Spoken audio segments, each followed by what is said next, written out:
Welcome back to Researchers on a Mission Radio. I'm your host, Dr. J, and of course, my co-host, Laura Lee Solomon. And as usual, we have a great show for you today. But first, let's remind you that this is the People Station, meaning that you, the listener, support us 100%, keeping the free flow of ideas and out of corporate hands. To continue to do so, we need your support. Go to freedomslips.com and hit the support button. Now, there are several different promotions going for right now that not only will benefit the station and keep us running, that you will also gain something from too. This is Rome Radio, Researchers on a Mission, the great show we have, the author of Two and the Collectors, and the one and only Tom Schaefer. Mr. Schaefer, welcome to the show.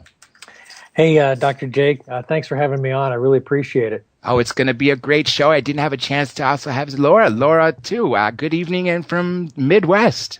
Good evening, John. Good evening, Mr. Schaefer. Thank you. Well, let's just dive right into it. You got to give the listeners a premise of what this book is about, and then we can go off from there. Tell them, before we even get to what inspired you, give everybody a basic summary of what this story is. Well, the summary of the story is this, that planet Earth, if you look at the history, the unknown history of planet Earth, there's a lot of unknown history that we're trying to dig deep to find out. And this planet has been seemingly guided yet unguided. We seem to have a lot of ancient wisdom that's been lost. We seem to have a lot of essences of truth. But all in all, it seems like we're heading towards destruction. And I began to think about, well, probably one of the reasons we're heading that way is we don't have good guidance. And another reason is we can't get off this planet. We're stuck here. And is that really going to be our future? And I began to kind of listen into what's happening with these exoplanets. The discovery by NASA and scientists are literally have discovered close to 2,000 or more exoplanets that may have possibilities. Some do, some don't. But they're discovering planets in our own galaxy, which we all knew was possible. We all knew that there were planets out there, but now they're actually finding the real planets that are out there just within our own little tiny corner of the galaxy. Yeah, I'm glad you mentioned that, because all of us right here, Laura, yourself, and myself, when we were raised in elementary school, at least specifically for me, and I'm pretty sure for you guys too, is I was told there's no such thing as other planets outside our solar system. And now when the Kepler telescope came, I'm sure the listeners have heard me say this spiel several times, they just pointed to an area that showed nothing, that the Hubble telescope showed an empty space. And within this empty space, they discovered other stars, and then the most important planets rotating around them. And you mentioned they found over 2,000. They are still finding them by the day. Every day I get an announcement in my email. I've got a little app for my iPhone. It's called Exoplanet. It's fascinating. If we can incorporate that into your own spacecraft, you'd have star charts to go to these places. And I began to think about that, John, that's the problem. We have enough technology to survive in space, but we don't have good transportation. And it does seem kind of silly that after 50 years of chemical rockets based on Chinese technology from 1,000 years ago of fireworks, that we're still using that method to launch into space. And yet there's this other thing that scientists refer to in the public space as, quote, pseudoscience. When you refer to UFO lore and you refer to stories and technologies coming out of Area 51. It's just all so much lore. We don't know what's true and what isn't. We hear these stories. We hear these eyewitnesses come forth. And yet the public space has been contaminated with an immunization against what could be truth. Well, we don't know. We just don't know. And so I began to think about that. I thought, well, you know what? If we could get to these planets, I read a study a couple of years ago that said that in order for mankind to survive into the future, right now, we need an Earth twice the size that we are right now. And I said to myself, hey, we're trapped here. We need the technology that whatever's happening in the skies above us, as I began to go down the rabbit hole and kind of revisit some old stories about the UFO lore, whoever these people are that are coming here, these intelligences that are coming here, they've already solved this problem. Yes. They can make it. They're here in an instant, and they're gone in an instant.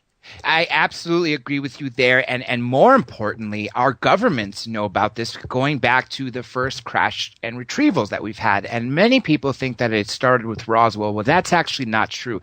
Even earlier than that, 41, there was the Cape Girardeau incident in Missouri. Before that, there was the 1896 crash in Aurora, Texas. And even way before that, but far beyond the reach of mankind to do anything about it, approximately 10,000 years ago, in China, what's called the Dropa Stone mystery, where another ship was crashed. But the point I'm getting at is we've had all these alien artifacts, alien technology, the actual machinery that they use to get from here to there and there to here, vice versa. And I would assume that our governments have gone far enough to reverse engineer this. And as you know, we've already had a whistleblower come forward 25 years ago by the name of Bob Lazar. Right, exactly. Who was tasked with engineering, reverse engineering. Right, it starts talking about the Sportster. I mean, I love the whole concept. And I'm what's really kind of actually on the other side, it's kind of depressing that they've hid all this from us. I mean, I grew up watching the early, I was just a child. I stood on the beach and watched John Glenn take off the first time I was 4 years old. And I had this vision. I have a twin brother. We both had this vision that maybe one day we'd go into space and wear the flying cars and we're all going to be able to go out there. And then along came Star Trek and blew everybody's mind, even in the 60s, just the amazing concepts of Twilight Zone and going to other places and exploring these other realities and these other possibilities. And that's what this book is. This book is a big what if. What if we had help? What if there is an advanced species out there that wants to help us? Because most of science fiction that's out there right now is pointing towards dystopia. And it's a big word that is the extreme opposite of utopia. And so most of your sci-fi that's out there right now, not to slam any of it too hard, but I haven't found any of it that promises a bright future. We ultimately, in every sci-fi scenario that's out there right now, it's either zombies, vampires, werewolves, or aliens stepping on us and crushing us with giant spaceships, and on and on and on into this everybody eating from dumpsters mentality. And I said to myself, you've also got this huge new age mentality out there. You've got these big popular movements about laws of attraction, what you say is what you get, all of this stuff about the words out of your mouth, creating your own future. And I'm saying to myself, okay, if the popular consciousness is to create this dystopia, we're going to bring it on ourselves. We are inching towards it every day. And I said to myself, well, wait a minute. What if we could tap into that technology, that alien technology, or what if they came and helped us and brought us forward? Or what if they've been working in the background? So I began brewing on this. What if we could get to one of these exoplanets?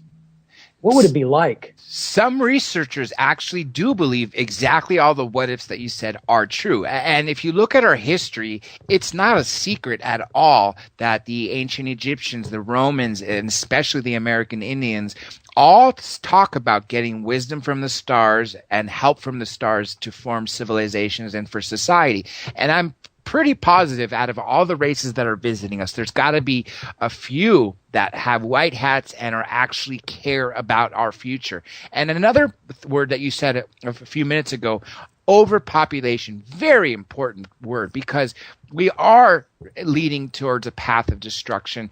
There's even a billionaires group with Oprah Winfrey whose sole purpose is to figure out a way to depopulate our planet so we can move forward into the future. Right. You've got the Georgia Guidestones and all of this lore, more lore. We don't know what's conspiracy theory anymore. We don't know what's truth is so distorted now. There are elements of truth in all of this lore that we don't know. We have to sift it out, and you have to ask yourself on the inside, God, I don't know if that's true or not, but there's something going on.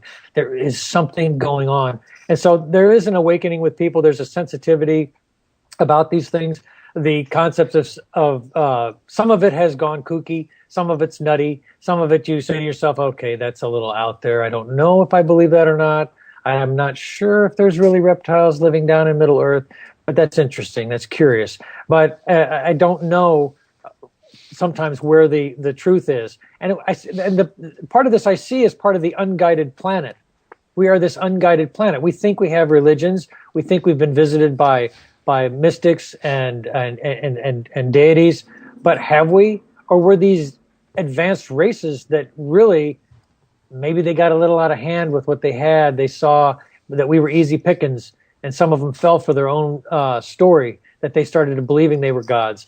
And I wonder sometimes if maybe they weren't. They were just mankind's interpretation of extremely advanced beings, taking wisdom where it made sense to them and creating lore and stories. And so I see a planet that has largely gone unguided. And now it's the blind leading the blind, is what I see. You're dead on with that fact right there, that Zecharia Sitchin and also Eric von Däniken both read the Bible literally, and specifically Zechariah looks even further to the ancient Sumerian texts.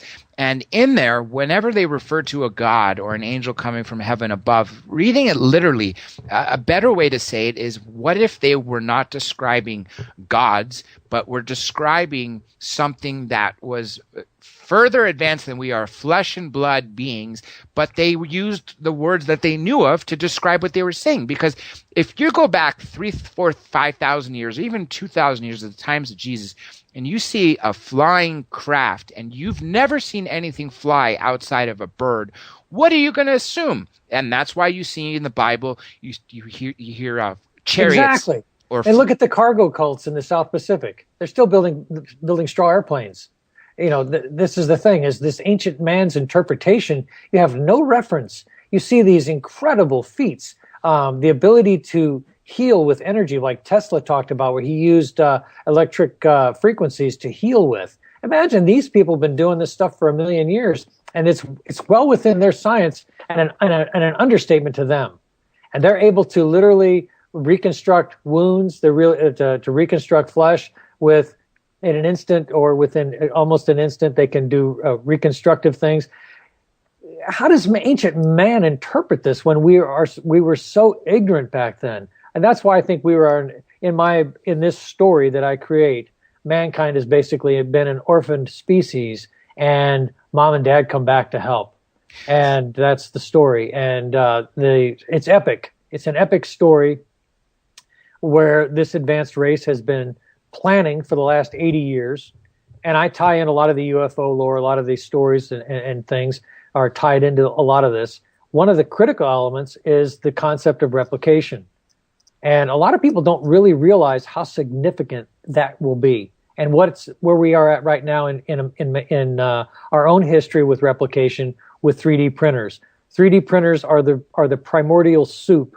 They are the amoebic level of replication. And you have television shows like Star Trek where they talk about replication in a kind of an understated way, and nobody really thinks about it. But what it's going to do to society as a whole when replication becomes an everyday part of society is it's going to relieve need. It's going to eliminate need. Because if everybody has in their own home a dishwasher-sized device or a microwave-sized device that can tie into a global replication library, and with a in a microwave-like sense, you download, you need the latest laptop, you need the latest phone, you replicate the thing. And the old ones go back to recycle, and they're converted into energy, and it goes back, it's recycled. What does that do to society? It eliminates need. And when you eliminate need, you eliminate the need for a lot of things. You eliminate a lot of crime that's caused by need. You eliminate envy. Well, she's got the latest scarf. Well, guess what? You can go back to your home and replicate the latest scarf. You want to replicate the latest laptop? You can. It's available for download. And within a few moments, you have the latest version. And you no longer have to steal anything. You don't have to worry about eating. So a planet's resources are no longer being raped by corporate locusts for resources. We no longer become just batteries for the corporate machine. I'm glad you mentioned that. I got two important points. First, I remember the first time I heard about these 3D printers, and that came from Richard Dolan. And I was blown away. I was like, I can't wait to see if these ever actually come to fruition. And then a couple weeks later, I saw on the news the first 3D printer, and it made a pizza. Well, just the other day, I was watching this new show called Profit, and the main host, Marcus Lemonis, who goes around to invest in different businesses, invested in a 3D printer for 150 grand for, I believe it was a sweet factory, a candy factory. And I was blown away. I could not believe that we are already at that level. And the second point I want to make goes exactly to what you said about need. There was a documentary from 1989. It's called Above Top Secret. It had several prominent ufologists in it, including John Lear. And they were talking about one of the beings that survived one of the crashes. And it wasn't from Roswell. I want to say it was from Aztec, but I could be wrong. But it was definitely the late 40s. If not early 50s, but in that era. And they said this being refused to communicate for some time. And finally, when it began to communicate telepathically with our American captors that held it in a secret at the time, I think it was Wright-Patterson. I'm not sure because this was prior to Area 51 in Groom Lake. The beings said that their planet, they had no monetary system, no government, just a council of wise elders to basically guide them. And most importantly, there was no needs because all the needs of the Federation or all the needs of the people of the planet and the galaxy or whatever that society were taken care of by the Federation. So just like you said, they were able to live in peace without crime, without punishment. Exactly what you said. If we don't have need, people commit murder, people commit robbery, other crimes to get what they need to survive, or to match up to what they see the greedy people have. They want more money. They want the latest scarf. They want the latest car. So like you said, if we can get to that level, we can actually live in peace. Right. Imagine dropping the less need there is, the less need there is for government. As you think about it, throughout the history of this planet, governments were important primarily for securing land areas which involved resources.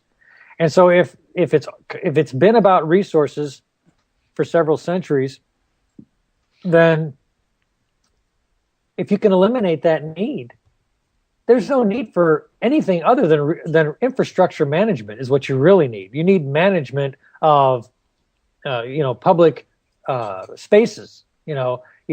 And think about this too. If you have this kind of replication technology in the book, we talk about how these people, this advanced race, they literally build a colony through kind of a transporter replication technology. They can literally beam the sewer system into the ground without destroying the plants above it. And you can literally replicate on the fly. They have these, it's all about imagination and what if. And so if you have this kind of technology, what can you do with it? And according to some people, we've already reached that level. Ben Rich, before if I'm not mistaken, he did pass away. He was the head of Lockheed Skunk Works. He gave a lecture in the early 90s to the UCLA Engineering Alumni Department, or the alumni of the engineering department. And near the end, he showed on his lecture slides a picture of a disc taken off. And he said, we now have the technology to take ET home. He said there was a mistake in the equations, plural, probably referring to Einstein's, saying we fixed them and now we can travel the stars. And the final thing he said was, we have technology in the Nevada desert that would make George Lucas envious. Now, what can possibly make George Lucas envious? Watch all the Star Wars films, and if you see all that technology and think, if that is crap compared to what we really have, then really the imagination probably can't even fathom what we have. And so if you look at it on that level, I'm sure we have replication devices.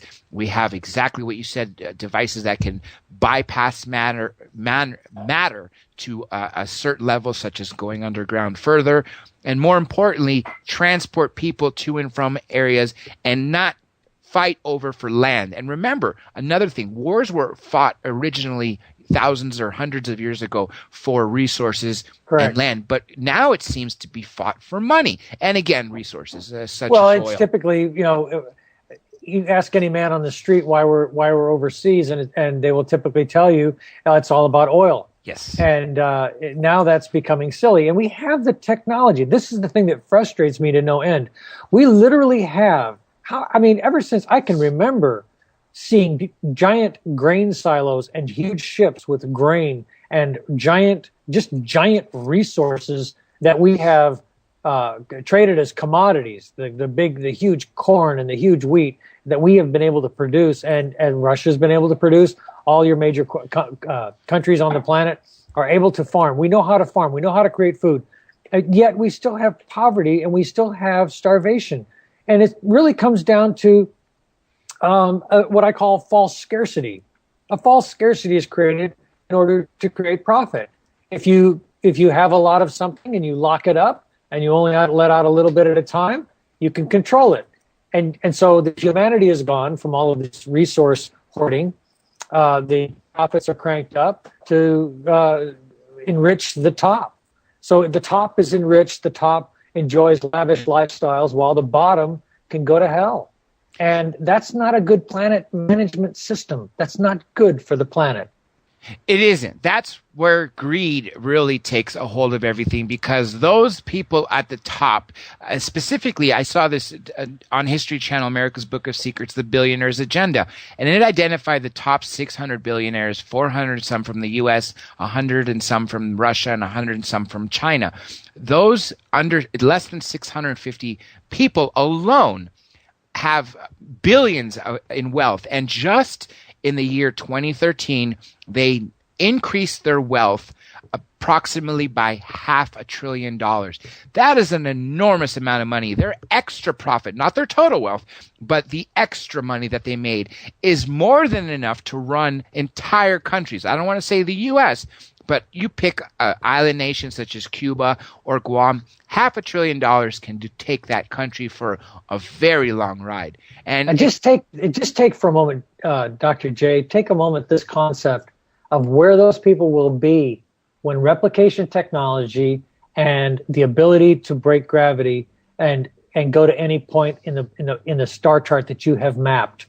All you need are star charts. So your transportation problem is solved and your life support is solved. You just need to go there and you colonize. We have the technology to build anything anywhere. We can go to another planet. We can build cities. All we need to know is the right one to go to and get started. And you're right. We also have the technology to terraform planets that we don't necessarily are close to what we need, but aren't 100%. In a primitive way. I believe Yes. we're there in a primitive way. We can't do what some of these people talk to, I think, is they speak to the Kardashev scale, where they talk about races that may be out there that have the capability of terraforming or moving the orbits of planets or harnessing stars, things of this nature. Those are all great theories. And I believe those people could be out there. And that could be what we refer to as God. They have such massive advancement that it's so far advanced that we look like ants in comparison. And I do think that they're hiding this technology. We, like you said, we've actually been able to run from Tesla technology, use free energy or whatever you want to call it, but it doesn't necessarily need fossil fuels. And they've been suppressing it. And they've been doing it on purpose because they want to keep the middle and the lower class. They want to eliminate the middle class. And they're doing their job. If you're not middle class, or if you're not upper class, essentially you're going to be lower class because there's not going to be anything in the middle. The gap between the upper class and the middle class right now is so enormous that you might as well merge the middle and the lower class, because that's what's happening. It is awful. Very sad what we're going through. Well, tell us more about the book. We're going to be coming to a break any minute. And as we resume, I want to get more, and then eventually I want to get to the inspiration. But in your book, we found a planet that suits our needs. We're destroying Earth, and we need a second Earth. And so we get there using the technology that the governments have had. Well, actually, we get there, in my story, we get there with the help of an advanced race. We can't get there with NASA technology, which is a bit of a joke. And I think that what we see in the public space is a cover story for what's really out there. In my story, this advanced race has been working with trusted scientists for about 80 years. They've terraformed a planet that they were preparing for themselves, but a weird and unusual situation came up, and it involves the Anunnaki. And that brings us to our break. Everybody stay tuned. More from Tom Schaefer and Rome Radio with me, Dr. J, and Laura Lee Solomon when we return. Good evening, everybody. This is Laura Lee Solomon, co-hosting on Researchers on a Mission Radio with Dr. John Ilias and our guest, Mr. Tom Schaefer. And with that, I've got a question for Mr. Schaefer. I've fooled around a lot with writing science fiction and writing different kinds of other fictional type things, and I like to do it as it's kind of like the way some people knit or crochet. It's a pastime and it keeps the TV off. But to sit down and write a book is a big deal. What led you to actually put pen on paper or fingers on keyboard and start writing your book? Because this is your first one, right? This is my first, and I actually wrote a technical book about 1998 that didn't really do much. It was kind of a book on how to build your own internet server. But no, this began to brew in my head, and I started seeing a lot of what was out there as far as science fiction, and it kind of occurred to me, to quote another guy that said, "I can do this." I said, you know what? I think there's something better than what I'm seeing. And you know what? Quit whining, start writing. And so I began to write this story, and it had kind of an initial taste to it, and I began to refine it. And this story began about going to an organic planet. What if there was an organic planet clean? What if we could do a reboot? And so I was a little bit intimidated by writing, getting back to your point. And I saw a documentary on Netflix about Ian Fleming and how the guy sat down with a bottle of scotch and started typing. Because he was writing what he knew. He was writing from his heart, and he didn't allow style, structure, or any of that to inhibit him. That's what you're going to find in my book. I have been criticized. Maybe the style doesn't fit a perfect literary style. I discussed this with somebody one night. Somebody had asked me a little bit about it on Facebook. We got into a chat. And this person asked me, well, you know, it doesn't sound to me like this is really just a story. This is a bit of a vision. And I really didn't think about that. But in my head, this book is like a movie in my head. There is I can see the characters. I can see what's going on. It's live in my head. Getting it on paper was not a problem. There are other things that I've wanted to write or thought about writing. I just couldn't couldn't wrap my mind around it. Couldn't get anything. There's nothing going on here. But this thing became, it started off as kind of a challenge to myself to not just talk about, but you need to do something. You're going to try, you want to call yourself a writer. You want to write, start writing a story.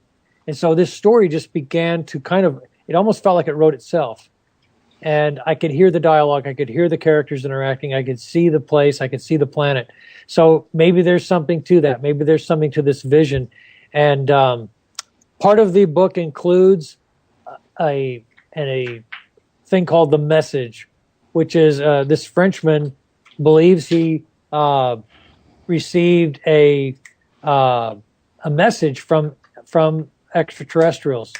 And he believes that what he heard or felt or received in his mind was literally a message from these extraterrestrials trying to help us. So it's included in the book, and I included it as part of the plot, and so that's in there. But is that, I don't know if that does that kind of lead into what you're looking for? Yeah, it does. Did you sit down and look? You didn't sit down and do some kind of a structured outline thing first. You just stepped into the movie. I stepped into it. I literally stepped into it, and it just kept coming. I could not, for most of it, I could not type fast enough. It literally is a kind of a brain rush. But I think I went back around, rewrapped around as many times as I could to clean it up and make it readable. And I hope that the readers do find it readable. I think from everybody that I've let read, they all tell me, hey, it's a quick read and it's easy to read. And I even have a woman that helped me with the editing. She's down in Florida. I'm in Tennessee. She went through it. She's not a sci-fi fan, and she doesn't care about sci-fi, but she told me she totally enjoyed the story. And so I think I relate it If you're not a sci-fi fan, I think you'll enjoy the story. One great thing I got to say is everything that we've talked about from the beginning of the show regarding your book, essentially, just like that message you received about being a vision, a lot of people will say they got that vision, whether it be all of it or portions of it. There are people that channel extraterrestrial souls. There are people that channel extraterrestrials that tell them technology such as Tesla. There are other people such as Dr. Greer who speak about advanced races helping Earth. There are further people that talk about our governments having the technologies that we've been saying. Essentially, everything you said could be a 100% plausible if you think about it. So, especially now, if you said this 50 or 100 years ago, it would absolutely be labeled science fiction, H.G. Wells style. Right, exactly. It'd be kook science. And there are people that are solid, and I respect the scientific community that demands evidence. I've become that way myself. So this is a story. This is a giant what if. And I've had fun with it. It's a fun what if for me. And I recognize the what if of it. I've enjoyed this every bit as much as a what if regarding Stargate, the what if regarding Battlestar Galactica, the what if regarding Star Trek. They're all great what ifs. What if we could go there? What if we could do this? What if? And I think that's where science fiction really excels. It takes the brain on a journey of what if. And I think that a lot of the science fiction that just goes into dystopia, goes into this barren wasteland of living out of dumpsters and believing that all we have is what's here on Earth that's going to help us survive. We have, you know what I mean? Have you seen that new movie Interstellar? Because essentially it's similar to the plot in essence that technology is, we don't need rockets. We don't need NASA. We need farmers, and plants are dying. And they were in the movie, okra was on its final crop. In a few years, corn was going to die, and the world was going to die. So the premise of the story was to send secret astronauts, because NASA supposedly didn't exist publicly anymore since the funds needed to go to farmers, and to go find a home planet, eventually to move everybody off Earth to somewhere else. And that's essentially what you mentioned in your book. And in the movie Interstellar, it was all guided by ghosts, is what they labeled them. And then essentially they moved up to calling them aliens. They didn't use the word aliens, but they used another word. And it was them guiding us with coordinates, and it's ironic that this comes out at this time, and your book, which you've been working on for quite some time, falls into place right at the same cusp as everybody is starting to feel the pinch of what's happening around the Earth. Think about how trapped we are, John. Think about how trapped we are on this planet. This is where two great concepts crash if we can get off the planet. Concept number one is overpopulation. Overpopulation only exists because we're trapped here. Another concept that is an embarrassment to the human race is how much, and I'm not going to get on either side of this, and before I say this, I'm going to preface this. I'm not going to get on either side of this religiously. I'm going to get on this from a galactic perspective. And that is this concept of abortion. It's just heinous to think that we would campaign and lobby for the right to terminate our unborn. Why? Because of convenience and resources and other excuses that we come up with because, well, it's going to ruin my life and I don't have the resources. It really comes down to resource. I don't have the resource to raise that child. So it can be, I don't know, I just can't.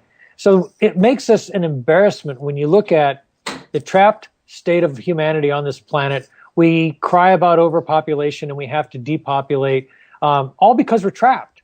And if you weren't trapped and you could go anywhere in a network of planets, let's just say inside of 10 years of actual exploration, we found 10 different planets. And you know what would happen then?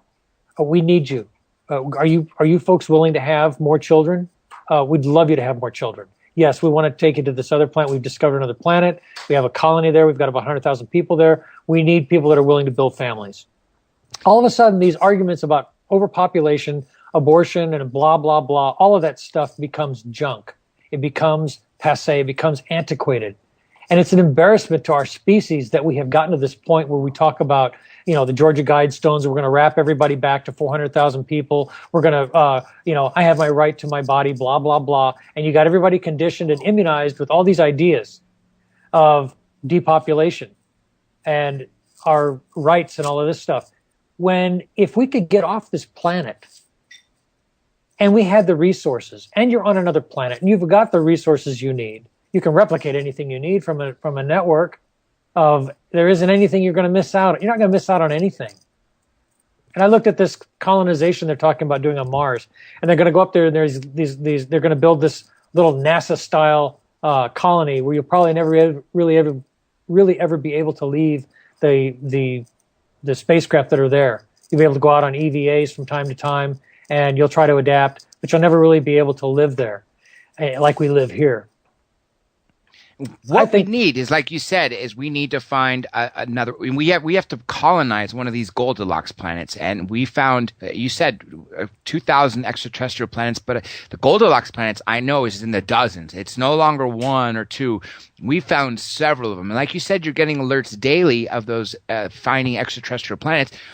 Among those extraterrestrial planets, every time they find a new solar system, they identify which ones are habitable based on our living conditions. So it's just a matter of time. And I even though they say that the speed of light is the law of the universe, you can't go faster than that, we'll assume that the Einstein-Rosen bridge is 100% true, that you can bend space and you can go from here to there in a matter of a second, just by merging two areas from a long distance into one.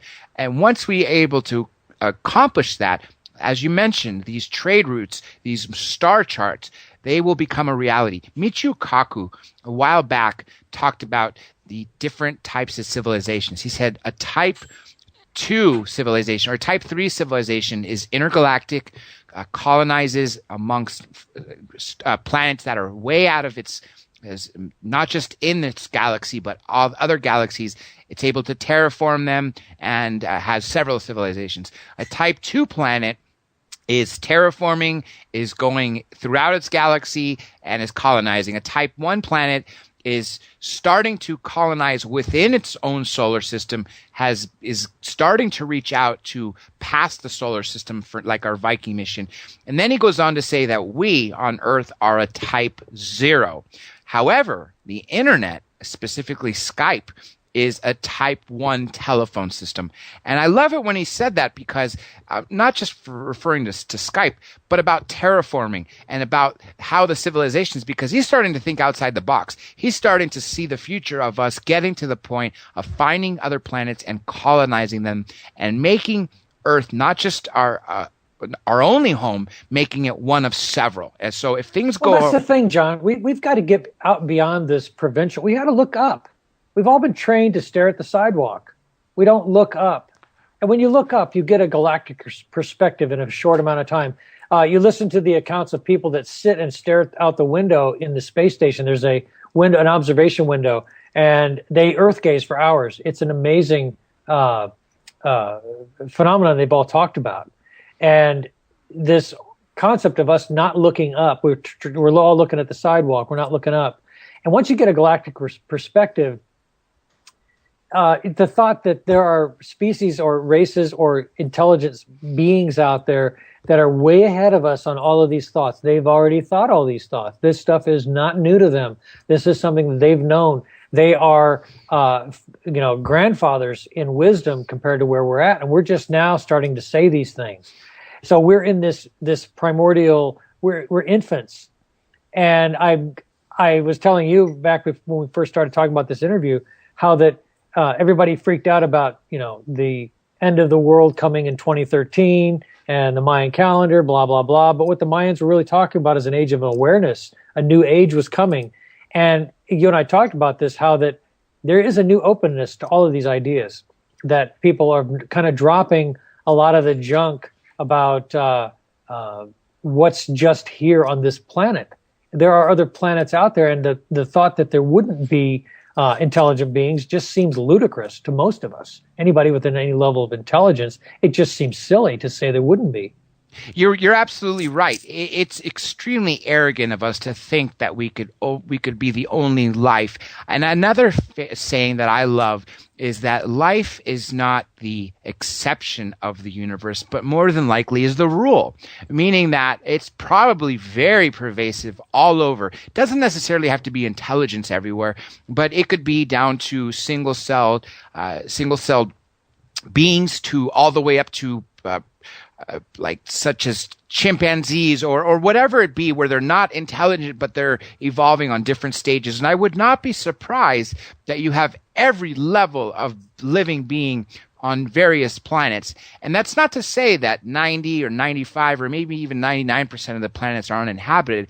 But just think, if 1% of all these planets that are found are habitable and have some sort of life on there, can you imagine the amount of intelligent life that's out there at different various stages that can be from either traveling through the stars, traveling to other galaxies, and just like we're talking about, terraforming or just finding a planet that's compatible and moving their colony there and setting up bases and other homes?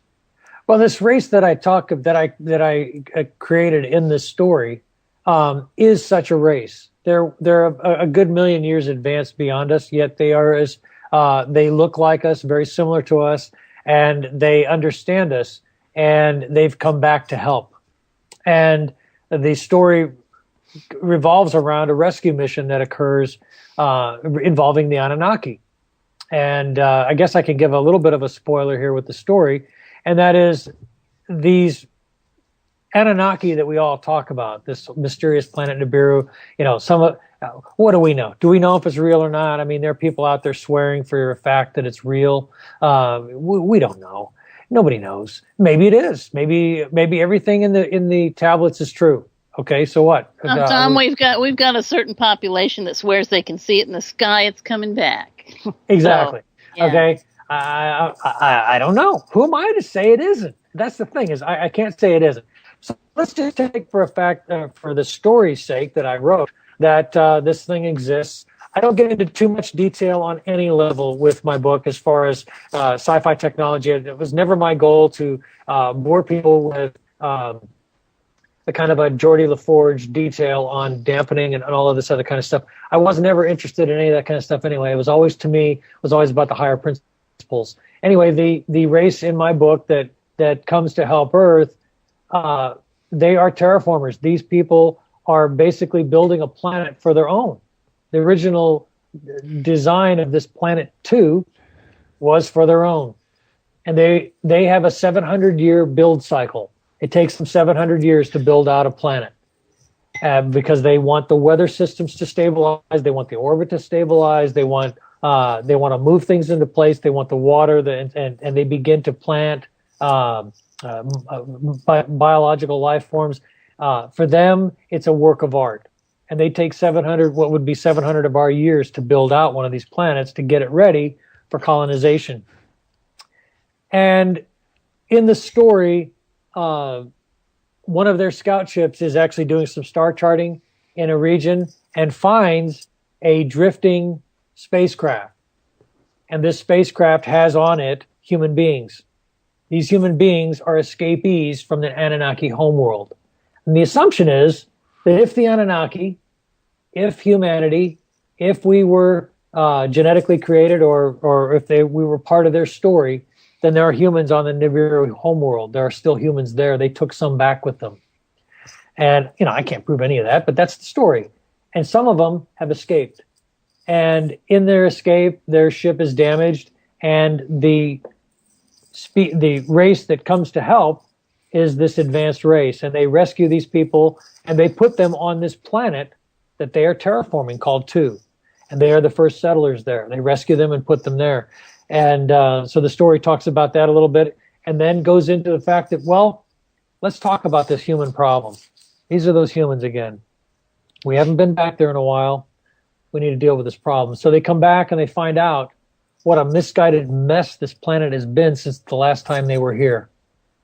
Which is essentially what's happened. And I wouldn't be surprised. Okay, if you look at when we started detonating nuclear weapons, according to some theorists, is what happened is every time we set off a nuke, it set off a domino effect that basically invited the entire universe to let them know the children found the matches.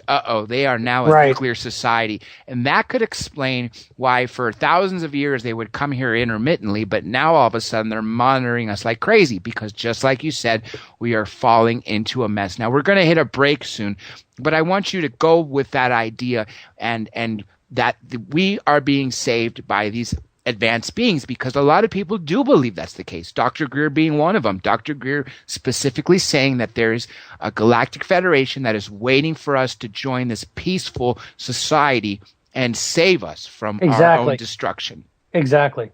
I'll be more than happy. Yeah, absolutely. Well, you might as well start. Well, the thing is, the story is that they revisit the Earth question. And the galactic community, I don't go into a lot of detail, but the galactic community says, you have something you need to deal with.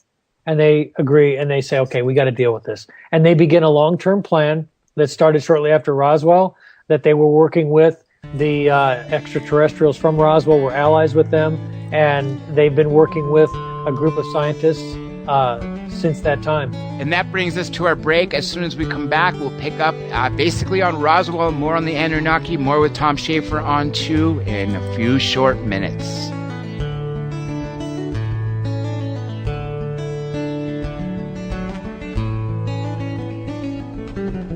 A mission for the truth. As a matter of fact, I'm your host, Dr. J. Co-hosting with me and co-producing is Laura Lee Solomon. And before we come back with our guest, let's just remind everybody that as you heard Nighthawk, the station owner, say that this is the People's Station, which means you, the listener, are responsible for keeping us running to provide you with the truth that you will not see in the mainstream news and mainstream media.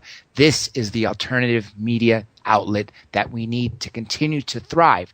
And also, not only will you be helping us if you go to freedomslips.com and hit the support button now, we have our holiday auction. You can go on freedomslips.com and hit the auction banner, or a direct link is ourfreedomnetwork.com/auction. Again, ourfreedomnetwork.com/auction. And in there are several items. I believe the last I checked, there were 56, give or take. And not only will you be receiving one of the very awesome items in there, you will be helping the stations. Remember, everybody, this means you out there keep us giving you the truth. And with that being said, let's welcome back Tom Schaefer, author of 2 and the Collectors. In case you missed it from last hour, we were speaking on this amazing book that essentially was written as a journey for him, but many people out there will say this is dead on accurate. And with that being said, Tom, go ahead and tell everybody where they can get the book and every website associated with it before we jump back into everything. Okay, it's very easy to get to. The book is called 2 and the Collectors, so all you have to do is go to Amazon. The planet is called TU. So if you type in TU and the Collectors, you'll get 2andthecollectors.com. Or if you go to Amazon and type in 2 and the Collectors, you'll get to the book. The inspiration for the planet name was kind of came to me as kind of an Asian or a very simple reboot of planet Earth. I started thinking about, well, it could be Earth 2. Well, somebody else has already done that one. I started thinking about it.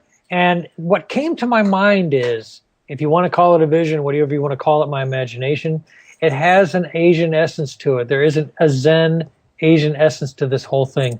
These alien race that comes to help us, and there are a lot of people that will mock, they talk about an alien intervention. There's a whole conspiracy theory talking about the alien intervention. It's all going to be a big spoof and all of this. Or that, it's almost, somebody told me one time, they said, your story has kind of a religious aspect to it. There's a rapture, there's a salvation, there's a higher race that's helping us. Maybe so. Maybe that's what it all is. I don't know, but I see this possibility, this what if, and that's what the whole thing is. It's a big journey into what if. Right before we went to break, you mentioned Roswell, and that was essentially when the break started.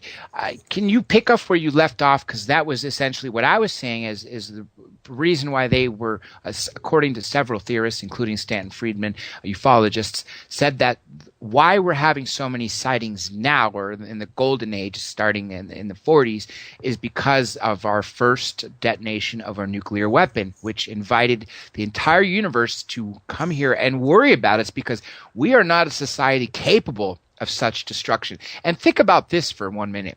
We discovered how to split an atom and create a chain reaction. What is the first thing we did with it? Nothing peaceful, not using it as a power source, but as a weapon of mass destruction. That should give you some insight onto where our society really is going and thinking, because if the first thing we invent and use that thing for, instead of for several possibilities, the first thing we use it for is to kill other people, what does that show everybody out there looking in our frame of mind? It's a scary thought if you think about it. Absolutely. And think about, too, that whatever we did with nuclear weapons, it's a giant electromagnetic pulse. I'm sure that was detected, God knows how far out into the universe, that pulse on all these different frequencies. That was a giant, what's going on over here? I'm sure. Like a flare. Yes, a beacon, essentially a beacon that brought them all here. And that's why several ufologists, especially Dr. Greer, who's probably the most famous, that speaks about the Galactic Federation of Light, that a very peaceful group of extraterrestrials has been monitoring us, and yet they can't intervene in our evolution, but we can ask them for help. And the moment we are peaceful enough to get out there, it's a twofold thing. First, we need to get out there and ask them for help. But second, they won't let us join that federation until we are a peaceful society. They don't want us, according to Greer, to go there and start killing them, because that's essentially what we do. If you look through our history, everywhere, we humans take advantage of the less intelligent race. For instance, Columbus. We came here to the Americas. What did they do to the locals? We slaughtered them all.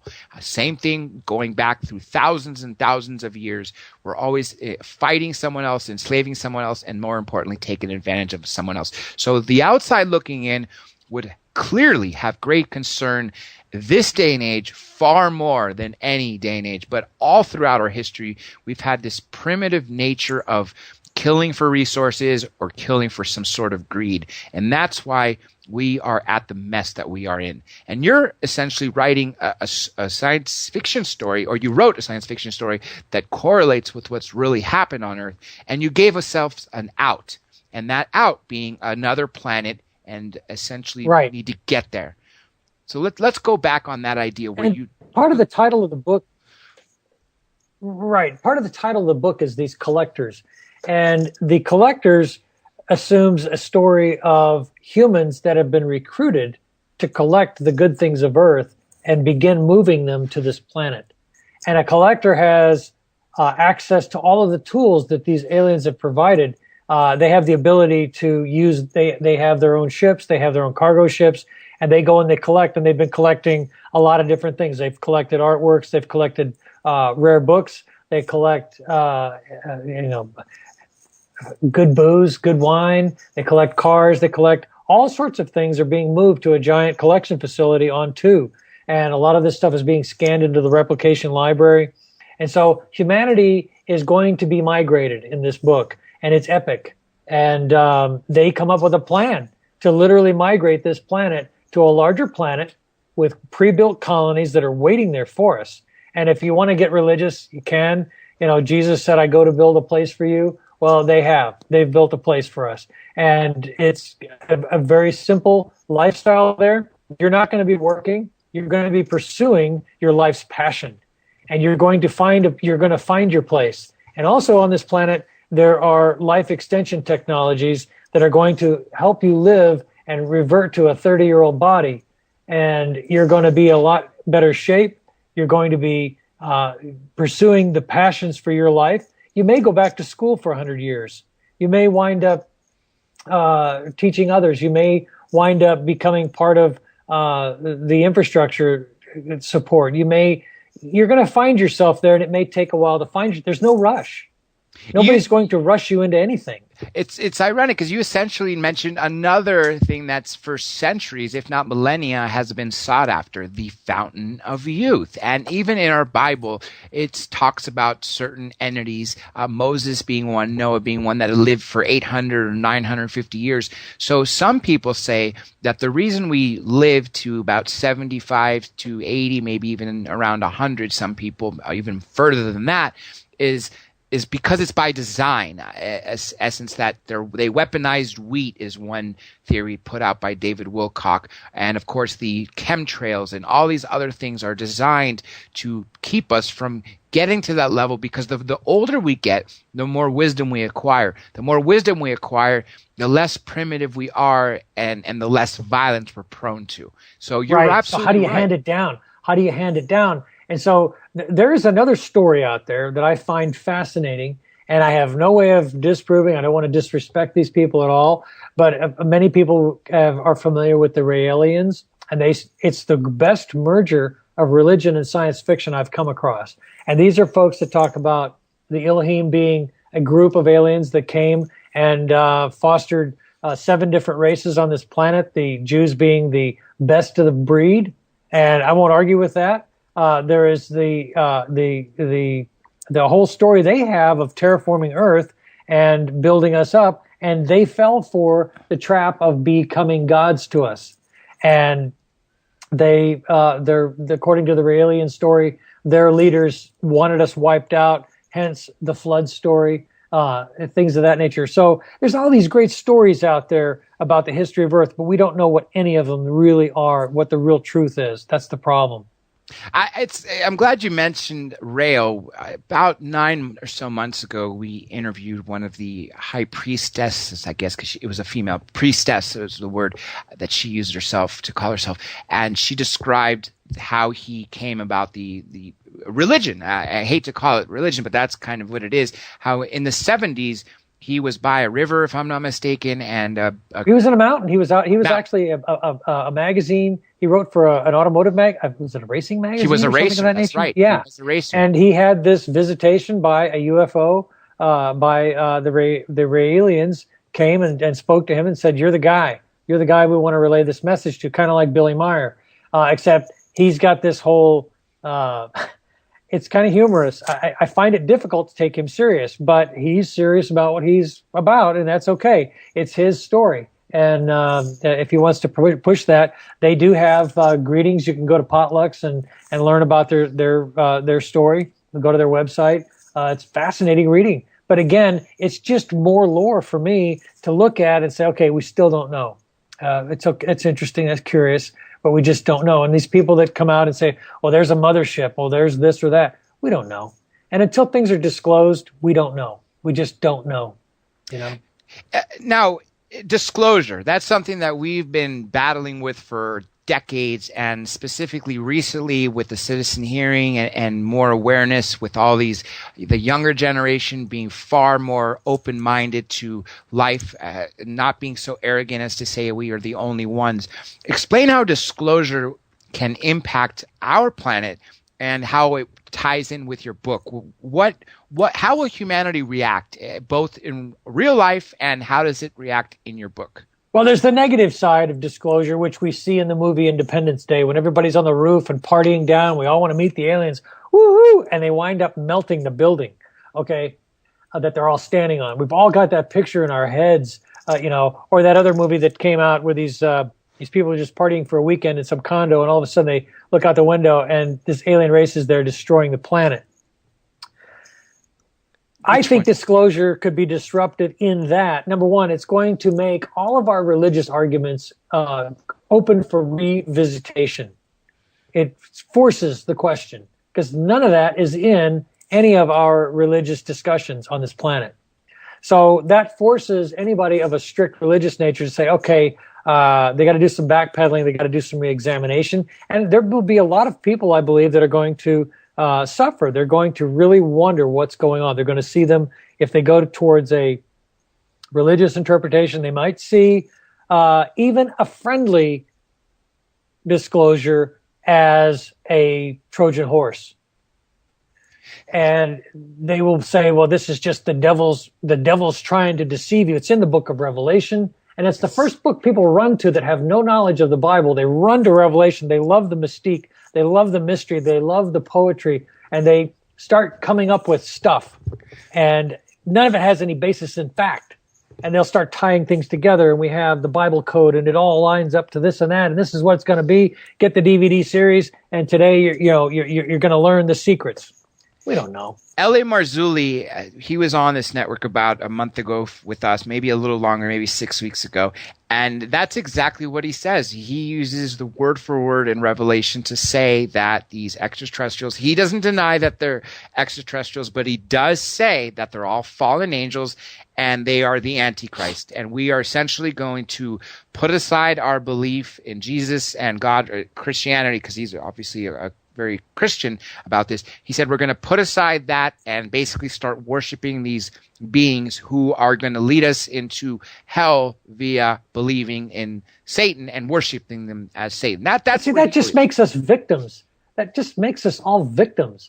We are torn on this planet.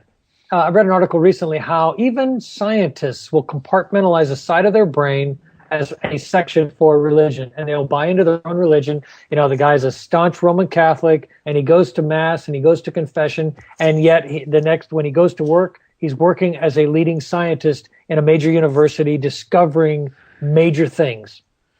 And yet he's still going to compartmentalize a part of himself to believing in his religion, to holding fast to a mysterious, unprovable side of his own brain. We are that species. We do that. And I think that the bad side is now a lot of science has been painted as evil by religious people, and scientific people say, it's just a bunch of pseudoscience, and they cut off the spiritual side of themselves and say, I can't touch any of that. It's all a bunch of hooey. And I think we miss both sides.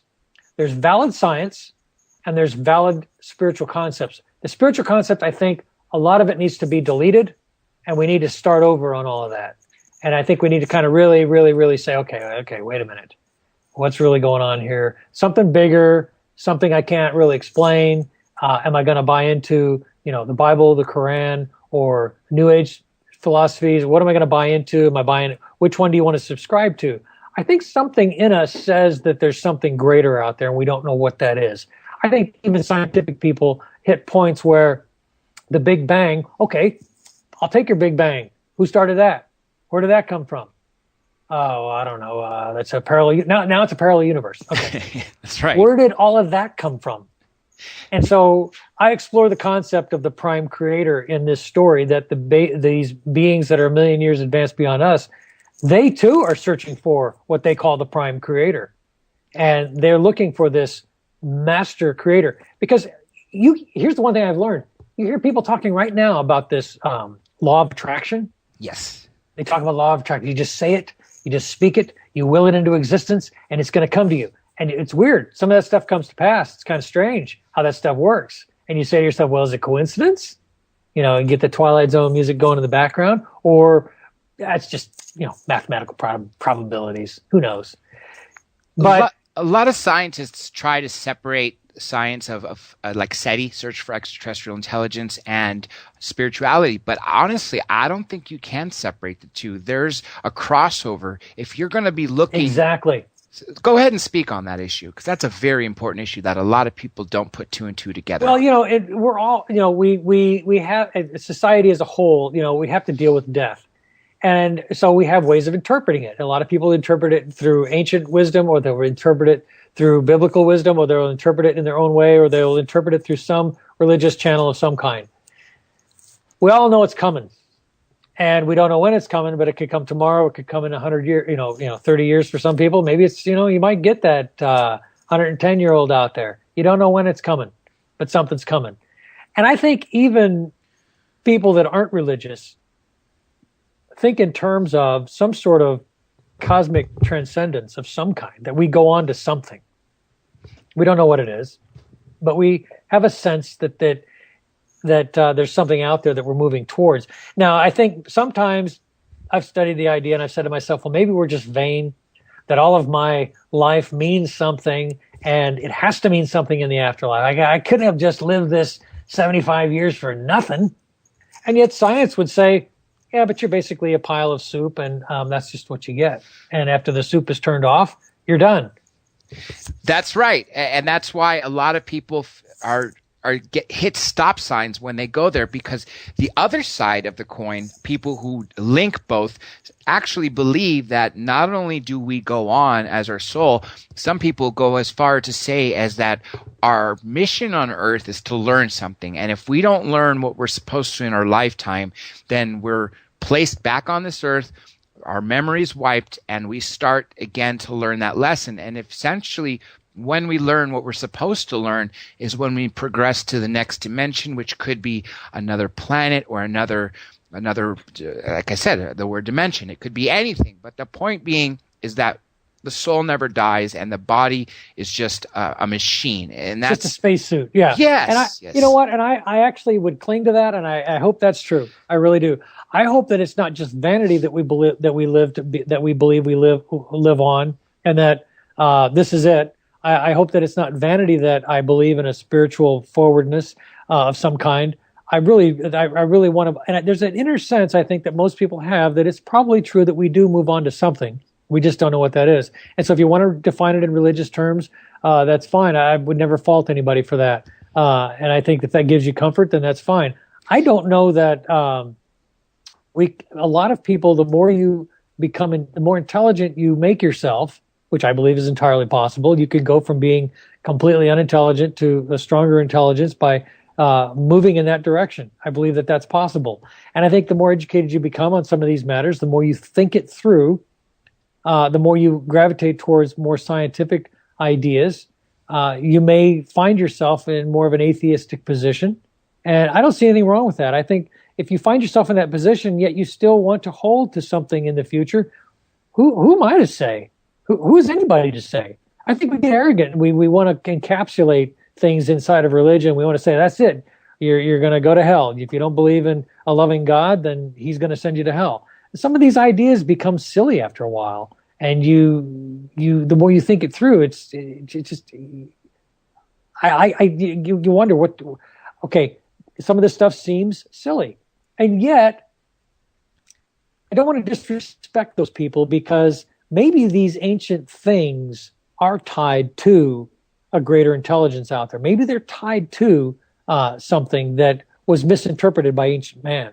So a lot of people will agree on exactly that point, that we as mankind misinterpreted what we were receiving message-wise, or what we were seeing thousands of years ago, and described it as being supernatural when really it was just an advanced thing. And we're going to pick that up on the final leg. Everybody stay tuned for more of Tom Schaefer and Two and the Collectors when we return.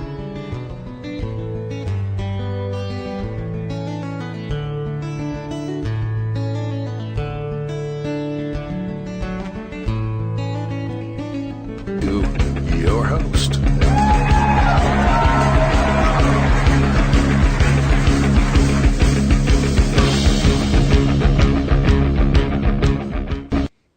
Good evening again, everyone. This is Laura Lee Solomon with Researchers on a Mission Radio.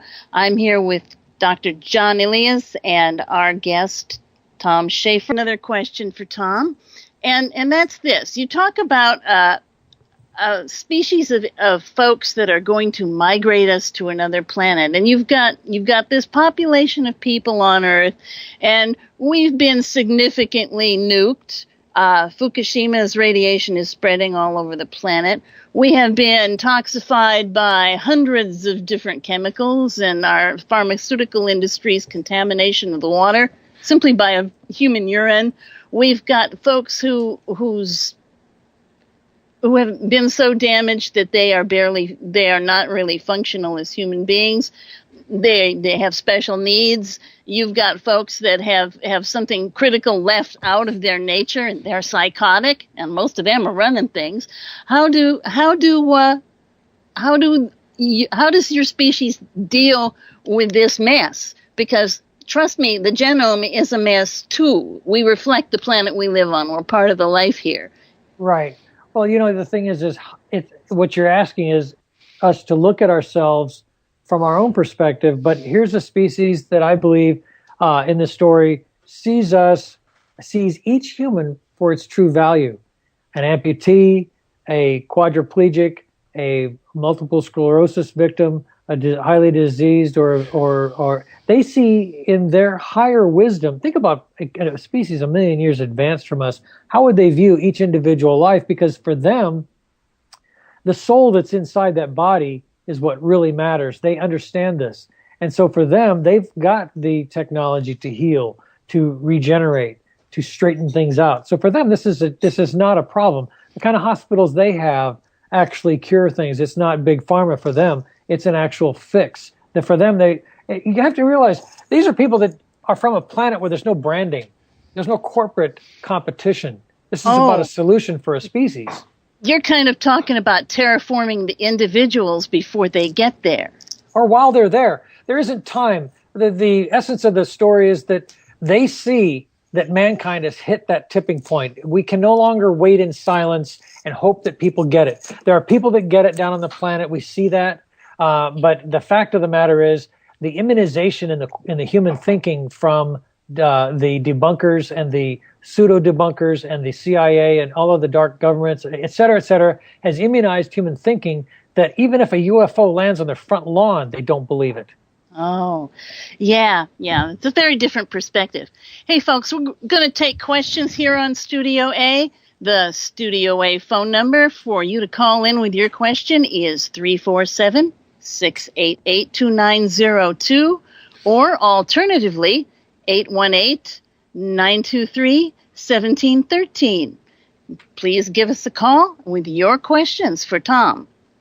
Also, Tom, you had something that you wanted to ask out there, anybody, about possibly turning this into a screenplay. Am I correct? Yes, and actually I spoke with an individual who has got some problems. He can't really go public. He wanted to help me out with that, and he can't really. But I've been wide open. We started working on this, and he said this is going to make a great screenplay, and had to bow out of the project. But so I'm open. If there's somebody out there that enjoys the whole genre and wants to work with me on that, they can feel free to contact through you folks or through my website. More than happy to talk to anybody that wants to look at that.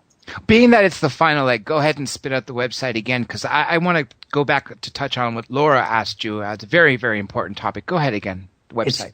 It's Tu and the Collectors, TU and the Collectors.com. And that's pretty easy to find. If you just start typing in Tu and the Collectors, you'll get there. And it's also on Amazon. You can get to it from Amazon. There's a link on Amazon as well. I got an important comment to make, and then it's going to lead into a question which actually ties into the word screenplay too. Exactly what Laura asked is a very, very fundamental question. Will they take care of all of us? And according to what you said off air and on air, is that essentially that this is the advanced race penance for putting us on this prison planet and us messing it up. Well, they didn't necessarily put us on a prison planet. They just haven't been here to help us. And here's the thing. When we get there, we become a ward of a higher race. We become a ward, kind of like in our own primitive version, it's that we are wards of the state. We're wards of a benevolent geniocracy. And they've created they don't even like government. For them, government is tedious. And they find government, they just don't want to be bothered. So it's not like you're entering into from one slave planet to another. They want us to evolve up to independent creatures, independent thinkers who are smart. They want us to be smart and intelligent and to run our own lives. They don't want to run us. They are basically providing us a platform to evolve. That's what they want to do for us. The reason I use the word screenplay is because of a very popular movie, Prometheus, which for those of you who haven't seen it out there is essentially we on Earth, scientists found the planet that our creators were from. And we go there in search of them. When we get there, we realize that they were about to leave to come back to Earth to destroy it. And the robot / humanoid, he is a robot, but he looks human in the movie, basically says sometimes in order to build, you must destroy. Now that's a scary thought.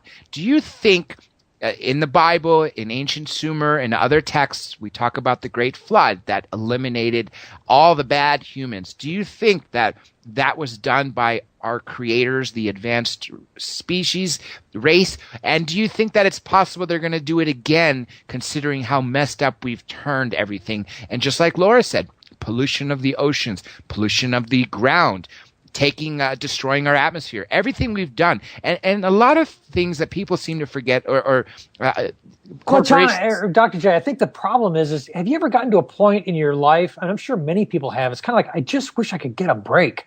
If I could just rest a little bit and get my mind together. And so on this planet, you're going to have plenty of time to do that. There's no time. It's not like you've got a 30-day pay cycle here. You're going to be provided a home. You're going to be provided instruction, and you're probably going to go back to school for a number of years to accelerate your mind, to bring your mind into education. And it's not a problem for these people. They've got infrastructure down. It's not an issue for them. They are taking all of us, and they're going to bring guidance. We have an unguided planet. All of the guidance, the best guidance we have, comes down to what? 2 or 3 teachers on this planet? And one of them said, the biggest commandment I give you is to love each other. Okay, and that got all distorted, and that's turned into nothing but wars. And then you got others who have tried. And so we're basically a planet that said, no, I'm not going to buy into that one. But by the way, I've got weapons for sale. So we seem to excel at destruction, and we seem to not excel at love. And I think if we can take mankind out of managing his own affairs for a while, and that's where I see this story. Mankind is taken and given the gift of starting over. And all you have to do is show up and be there. And I think if people were taken into that situation, everything would change. You got everything you need. Okay, so now what are you going to do? What are you going to be if all of those basic needs are taken care of and you have a beautiful planet to live on that's not being polluted, that's not being raped for its resources, where you are going to learn to be the best you can be? What are you going to be? You're going to be a cook, a baker, a candlestick maker, a furniture maker, the blacksmith. You're going to raise horses. You're going to be an educator. You're going to be a scientist. What will you be then? Will you just be a good mom? What will you be? And so I think that if most people have read this comment that says, follow your passion, we all want to follow our passion.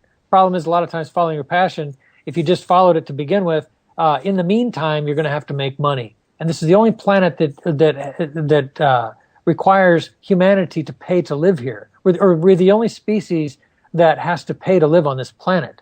And the ones that don't are the animals, and they're being wiped out.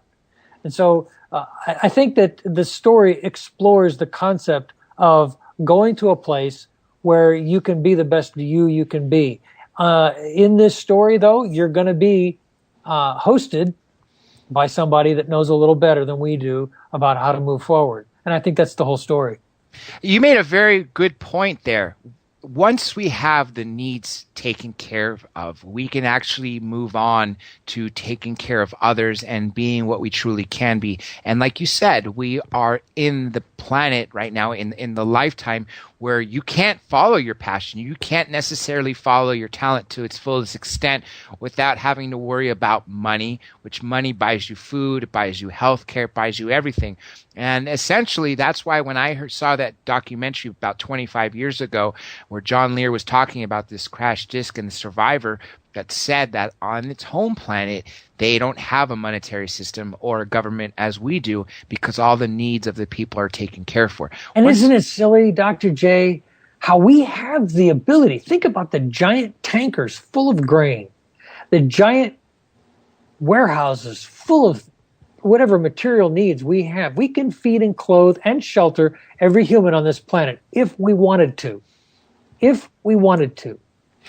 The problem is the corporations, the big pharma, the oil companies. It's as Big Six, as Dr. Greer calls it. The Three Sisters, as the Honorable Paul Hellyer calls it. They have that technology, just like you said. They have the ability, but they do not want us to have it because they don't want us to thrive. They have this. And so this concept of a prison planet is very simple. When you look at it, like, wow, they do. The more you think of it, you go, wow, we actually do. We could feed and clothe everybody. We could provide clean water to everybody. Why don't we? well, everybody's got to work to eat, So we put a lot of these theories out there and a lot of these colloquialisms out there. And, well, you need to get a job. You got to work for somebody. You need to get to work, buddy.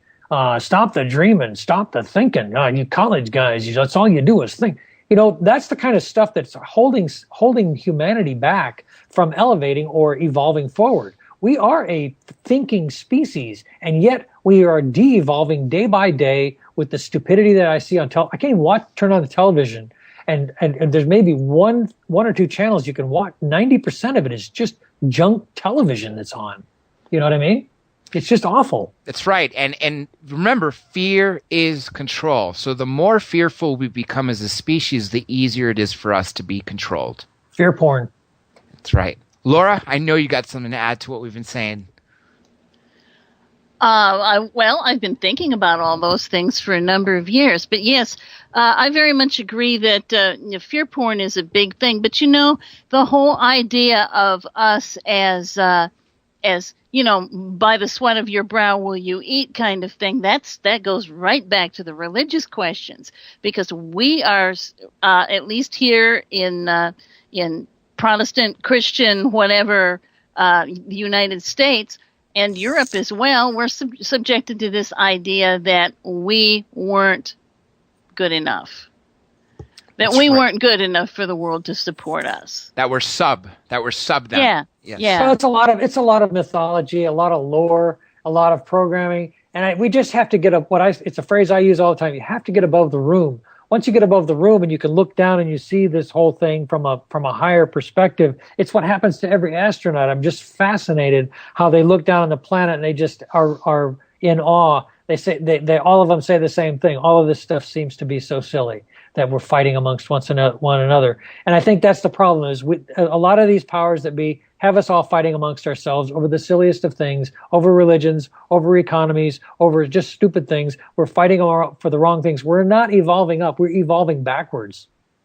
Yes. And you mentioned a very important word, programming. Let's talk about that for a quick minute, because PSYOPs, or psychological operations, have been going on for decades. We could probably trace them to World War II, if not World War I, and absolutely during the Cold War. We've had divisions that are dedicated in the military specifically to that. And I believe there was a law, if I'm not mistaken, it was 1973, it was enacted to where in movies, movie theaters, they were using subliminal programming. And the first movie to do so basically told all the viewers through visuals in the movie to buy popcorn and Coca-Cola. And there was a law enacted that basically said they can't do so, but I don't think that's implemented. Pretty much everything we see, whether it be a commercial or a television show, has some form of scaring us into one way, or wanting us to buy this, or just like Laura said, reminding us that we are beneath something, that we need to get to them. And in order to, in a materialistic way, I'm changing from religious to materialistic way to the billionaire level. In order to be like them, we need to own what they do. And that's not right, because we've kind of gone, Dr. J, we've kind of gone into this loudmouth season where everybody's got to get their say in it at top volume. And where I think has happened is we've forgotten how to stop and think. We've forgotten how to stop and just ponder and think things through and really evaluate. And I had to do a lot of that to be what I felt to give a legitimate story. I had to stop and think about, well, how would you run a planet? How would you start over another planet? What are you going to do with this mass? What are they going to be doing? What are these people going to be doing? They're going to be running loose with no jobs. 10 billion people on a new planet that's 5 times the size of Earth. What are these people? Okay, you said they don't need to work and there's no economy. Now what are they going to be doing? And I really think that this evolutionary change of being able to travel, not just to this planet, but it's going to open up the ability to travel to other planets as well. So the story in its future incarnations going into the sequels is going to be about mankind going beyond just this planet. Because once you're there and you've got the technology, now all of a sudden everybody wants to go everywhere. And yes. So that's going to be explored in the follow-on. And I think once we can get off this planet, it changes everything. It really does. It really changes the way you think about where you're at. Just tell me where else I can go. You mean you people have a ride to all over this galaxy and other galaxies? Really? Well, what do you got out there? 100 billion possibilities? Really? So our little 10 billion population is minuscule compared to the universe. There's plenty of room for all of us. We just need the transportation. That's right. And I think it's just a matter of time. I hope it's a matter of time because the powers that be have had it, according to several sources and whistleblowers. And they've had it for quite some time, whether it be through trading with extraterrestrials, as some say through the Grenada Treaty with Eisenhower in 1952 when he met them at Muroc Airfield, which is now known as Edwards Air Force Base, through reverse engineering. These giant corporations hold these secrets, and yet if we only had them, we can progress ourselves as a better species. I feel ripped off, Dr. J. I feel ripped off. They've got this technology. We can't prove it. We don't know for sure, but enough stuff is leaked out. Something's going on. Something is there. And I feel kind of ripped off that this has been withheld from us. It's like Dr. Greer talked about being a technologically and mentally retarded species because of these corporate cockroaches that are corporate locusts that go from continent to continent taking resources, just giant locusts. They take whatever they can. And it's just really sad what's happened on this planet. So I took this story to give a vision of a better future. That's what this whole thing is about. It's ironic you mentioned those cockroaches going from place to place because that reminds me of another film, Pacific Rim. Essentially, the premise of that is that beneath between two tectonic plates was a porthole to another universe. They said it was a universe. And what they basically did was they go from world to world, destroy the tenants, us in essence, and use up all the resources until the world is worthless and then move on to another one. Right, just like the board. So, yes. yeah, I saw that. To me, it's okay. Yeah, another giant stepping on buildings. For me, it's just another Godzilla. Another more fear porn too. Right, exactly. So this story is a complete move in a different direction toward utopia. And we were all taught from day one, oh, utopia, yeah, there's a story about utopia. It's impossible. We're never going to get utopia. And I believe that we probably won't based on man alone. It's always the future. If the future is based on mankind alone, yep, we're going to get that. But I think if we get some help, it's not going to be that. It could actually be very bright. I think we've been getting help. The problem is it's not being seen all the way through. That's well, according to the message that was given to this Frenchman, and it's in the book. I included it in the book, gave him full credit. According to the message, all we have to do is say, in your mind, just like this gentleman that summons UFOs, all you have to do is say to them, we want you to show up. That's all you got to do. That's you just cast your mental vote. Yeah, exactly. We want you to show up. It's in the message. If you look up the message on the internet, you'll find it. It's included in the book, and I, like I said, I gave him full attribution. And I couldn't contact him. I couldn't get a hold of the guy. I don't know where he's at, but I did give him credit. Are you referring to Rail? No, this is another gentleman in France that received this telepathic communication he claims was from extraterrestrials, and I incorporated it in the book and made a reference to it and included it verbatim as he got it, and I included it as a transmission from this advanced species.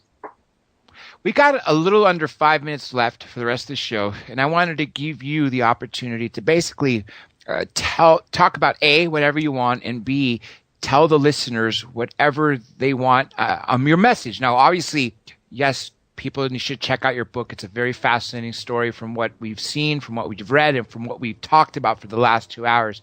But if you had to drive home one point, what would it be? And take obviously as long as you want. Like I said, we got about 4 minutes or so.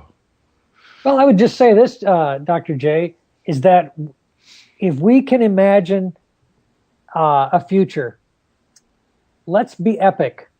Let's imagine a bright future.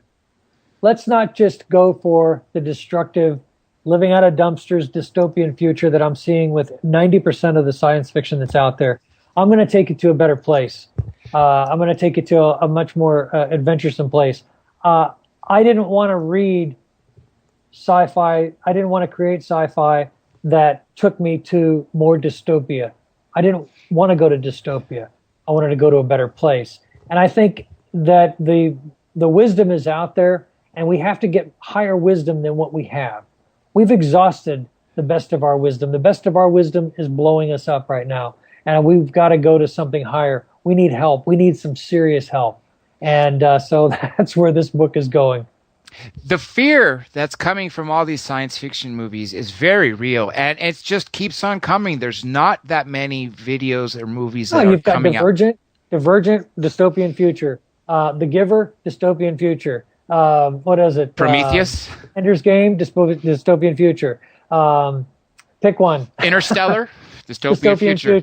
Yeah. It's all dystopian. Independence Day, dystopian future. Dystopian future. Yeah, Prometheus Part 2. Obviously, it's not going to be of a good ending for us either. Obviously, it's going to be about the same race that's trying to kill us again. Isn't it amazing the demons we can conjure up in drawings and in art and in science fiction? The demons, just the awfulness we can conjure up. I just revel at I'm amazed at the demonic that we can conjure up. And we revel in that. And look at, you've got this whole Game of Thrones. You've got this Walking Dead. Yes. All of this stuff. It seems to be easier to find hate. It seems to be easier to find destruction than it is to find a brighter future. And yet we can. All we got to do is push our mind in that direction. We just need to push towards that way instead of allowing, the easy, the blood and guts. Give me some Sam Peckinpah. Blow it up, Do you think it's by design, though? Do you think it's purposely that these motion picture industries are choosing the screenplays that have such dystopian futures versus choosing something that ends in good?